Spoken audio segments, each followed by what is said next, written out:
안녕하세요. RF Q&A입니다. 오늘은 RF 개론의 시간으로 프리스 공식과 전자파의 공간 손실에 대해서 살펴보도록 하겠습니다. 우선 전자파가 점 전원에 의해서 송신이 되면 3차원으로 균일하게 퍼져나가게 되는데, 그러한 내용을 균일하게 전송되는 것을 등방성이라고 표현을 주로 합니다. 이때 등방성으로 퍼져나가던 전력이 거리가 r 떨어진 지점에 전달된 전력을 전력 밀도로 표현을 하게 되는데요. 이 부분은 이 점전원에서 송신된 전력을 이 구의 표면적으로 나누어진 것으로 표현을 합니다. 그래서 전력 밀도는 소스에서 인가된 전력을 구 표면적으로 나눈 값으로 표현됩니다. 이때 점전원에서 송신된 전력은 점전원 시스템의 송신 전력, 출력 전력 PT와 송신 안테나 이득 GT로 표현을 할 수가 있습니다. 그럼 이 송신에서 쏘아진 표면 전력은 어느 거리에 있는 수신 안테나에서 수신을 하게 되는데요. 그 수신 안테나가 받아들일 수 있는 최대 면적을 최대 유효 개구면이라고 표현을 하는데요. 개구면이라는 게 안테나 관점에서 전자파에 대해서 열려있는 면적을 뜻한다고 보시면 되겠고요. 이와 같이 4분의 파이분의 람다 제곱, 그 다음에 안테나 이득으로 표현을 할 수가 있습니다. 그래서 수신 안테나에서 할 수 있는 전력은 무엇이냐? 거리가 r 떨어져 있으면 송신에서 쏘아보낸 전력이 공간으로 등방성으로 쭉 퍼지면서 수신 안테나가 있는 지점에 단위 면적당 전력이 있습니다. 그 단위 면적당 전력 밀도를 수신 안테나가 받아들일 수 있는 최대 유효 개구면을 곱하면 수신 안테나에서 받아들일 수 있는 수신 전력이 되고요. 쭉 송신 전력 밀도와 최대 유효 개구면 곱을 표현을 하면 이와 같이 수신 전력을 계산을 할 수가 있습니다. 그럼 거리의 함수와 전자파의 주파수 함수, 그리고 송신 안테나, 수신 안테나 이득, 그리고 송신 시스템에서 쏘아보는 송신 시스템의 출력 전력 등이 주요 파라미터가 됩니다. 프리스 공식은 무엇이냐? 송신 시스템에서 쏘아보낸 전력 대비 수신 시스템에 얼마만큼 수신되느냐를 표현을 하는 거고요. 이때 송신 안테나 이득과 수신 안테나 이득이 주요 파라미터가 됩니다. 이 가운데 있는 개수는 공간 손실 팩터에 대한 거고요. 거리와 주파수와 관련된 수식이라고 볼 수 있습니다. 그래서 우리가 전자파의 공간 손실은 프리스 공식으로 표현을 하게 됩니다. 뒤에 자세히 살펴보도록 하겠습니다. 프리스 공식을 살펴볼 때 항상 같이 살펴보는 게 자유공간 경로 손실에서 프리스페이스 패스 로스라고 해서 FSPL이라는 값이 있습니다. 그래서 자유공간에서 송신과 수신 사이의 전력 감소를 표현하는 거고요. 가시거리, 라인 오브 사이트, 즉 일직선으로 날아가는 전자파에 대한 특성, 이고 수신 신호 강도를 예측할 때 사용합니다. 계산 수식은 손실 팩터의 역수를 사용하게 되는데, 손실 팩터를 그대로 사용하게 되면 낮은 값이 있고, 이 로스로 표현하기 때문에 로스를 플러스로 표현하기 위해서 역수로 표현을 합니다. 파장을 그대로 사용해도 되고요. 아니면 주파수와 관련된 값으로 변환을 해줘도 됩니다. 계산을 하게 되면 요 제곱이니까 20로그 C분의 4파이 FR 이렇게 표현이 됩니다. 보면 거리와 주파수가 둘 다 분자에 있잖아요. 그래서 거리가 2배 증가하면 손실은 제곱이죠. 제곱 2의 제곱인 4배 증가하게 되고 4배는 dB로 표현하면 6dB. 거리가 10배 증가하면 제곱이니까 100배, 손실은 100배 증가하고요. dB로 표현하면 20배 증가하게 됩니다. 마찬가지 주파수도 2배 증가하게 되면 손실은 곱하기 2 해서 4배 증가하는 거고요. 6dB가 손실이 증가하게 됩니다. 주파수도 10배 증가하게 되면 손실은 100배 증가하게 되고 dB 스케일로는 20dB 증가하게 됩니다. 오른쪽은 그 그래프입니다. LTE에 주로 쓰는 주파수 대역 중에 하나인 0.85GHz, 그 다음에 5G인 3.5GHz와 28GHz를 같이 비교해 봤습니다. 주파수가 올라갈수록 같은 거리에서 손실이 보다 큰 걸 확인할 수 있죠. 여기는 지금 거리를 100m까지만 했는데 28기가 같은 경우는 100m까지만 해도 이미 손실이 100dB 이상 발생을 하고 있고요. 0.85기가 LTE 쪽도 약 70dB 이상의 손실을 보이는 걸 확인할 수 있습니다. 이동통신의 실제 셀 반경은 100m 이상이 되기 때문에 좀 더 거리를 늘려보면 이 X축이 500, 그다음 1km, 5km, 10km까지 살펴봤습니다. 그러면 이 처음 앞 페이지에서 봤던 이제 100m 이내까지는 급격하게 증가하지만 그 다음부터는 거리에 따라서 약간 기울기가 낮은 선형처럼 동작하게 되는데요.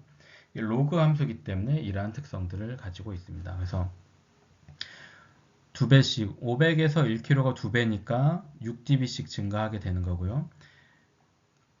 500에서 1km, 1km에서 2km 갈 때 다시 6dB씩 증가하고요. 2km에서 4km 갈 때 다시 6dB 증가, 4km에서 8km 갈 때 다시 6dB씩 증가하는 구조로 가게 됩니다. 그래서 5G 시스템이 4G LTE보다 약간 통신이 잘 안 된다 이렇게 체감을 하는 경우들이 있는데 그게 손실이 더 크기 때문입니다. 주파수가 올라갈수록 대용량 데이터를 보내기에는 더 적합하지만 거리에 따른 손실이 증가하기 때문에 셀 반경을 좀 더 작게 구현해야 되는 문제들이 있습니다. 그래서 공간 손실로만 100dB를 기준으로 따지면 LTE 쪽은 약 2.7km 정도까지 100dB인데 3.5GHz 같은 경우는 한 600 정도, 600m 정도밖에 안 되죠. 2.7에서 600이면은 한 4배 이상 작아지는 효과가 있고 28기가 같은 경우는 거의 100dB면은 뭐 한 100m 이내 정도까지 줄어들어야 되는 거죠. 그래서 커버할 수 있는 셀 반경이 감소한다는 걸 확인할 수 있습니다.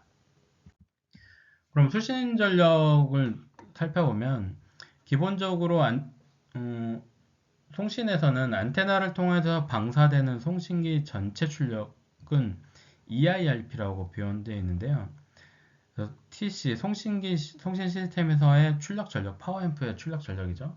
출력 전력에 안테나 이득, 물론 여기 중간에 뭐 케이블 로스라든지 다양한 손실들을 추가할 수 있는데 개략적으로는 송신 출력과 송신 안테나 이득으로 EIRP를 계산을 하게 되는데 이 EIRP는 보통 전파법 등으로 규정이 제한되어 있어요.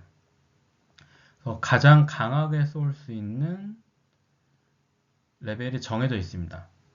그러다 보니까 수신에서 잘 받아줘야 거리를 늘릴 수 있습니다. 수신 전력은 수신 안테나 이득과 거리에 따라서 크게 받게 되는데요. 이 PT, GT가 위에서 얘기했던 EIRP 값인 거고요. 그럼 나머지는 거리, 주파수, 수신 안테나 이득으로 표현이 됩니다. dB 스케일로 표현을 해주게 되면 공간 손실 마이너스 취해주고 수신 안테나 이득, 송신 전력, 송신 안테나 이득입니다. 그래서 보통 송신 쪽은 EIRP로 규정받기 때문에 여기에서는 이제 자유도가 좀 적고요. 설계의 자유도가 좀 적고 수신 안테나에 대해서 그래서 요구 사항들이 많아지게 됩니다. 근데 뭐 모바일 같은 경우는 이 수신 안테나를 이득을 마음껏 키울 수 없어서 좀 물리적인 제약을 받기도 합니다. 관련된 그래프를 살펴보게 되면 5G 쪽에 이제 3.5기가 대역에 송신 출력이 30dBm, 송신 안테나 이득이 10dBi다. 그럼 EIRP가 간단히 계산하면 40dBm이 되는 거죠. 그래서 40dBm에서부터 출발을 하는 거고요.